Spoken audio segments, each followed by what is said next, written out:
अस्सलाम वालेकुम। Saira Shakra latest lawn collection के डिज़ाइन आपके साथ शेयर कर रहे हैं।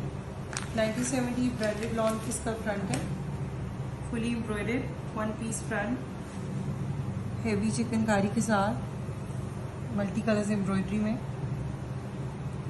ऑर्गेन्जा के ऊपर इसकी नेकलाइन का स्टाइलिंग फैब्रिक है, एम्ब्रॉयडर्ड। लेस मोटिव्स है दो फ्रंट के लिए जो यहाँ पे आएंगे दामन पे। ऑर्गेन्जा के ऊपर इसका एम्ब्रॉयडर्ड फ्रंट बैक दामन का बॉर्डर है, 2 कलर्स में। लॉन की एम्ब्रॉयडर्ड बैक है, इसकी बैक है, बैक दामन। ऑर्गेन्जा के ऊपर इसके बैक का मोटिव है मल्टी कलर्स में। लॉन की एम्ब्रॉयडर्ड स्लीव्स है, ऑन फैब्रिक इसका एम्ब्रॉयडर्ड बॉर्डर है।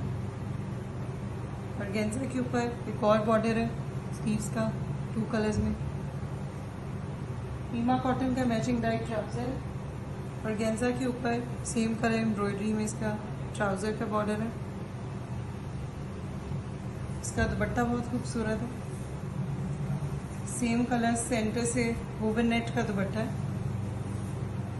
ये इसके लेंथ वाइज हेवी बॉर्डर है, multi colour embroidery with scallops. ये इसके पल्लू हैं, बहुत ही खूबसूरत मल्टी कलर्स के साथ with scallops border. Ready to wear dupatta. Hope you like it.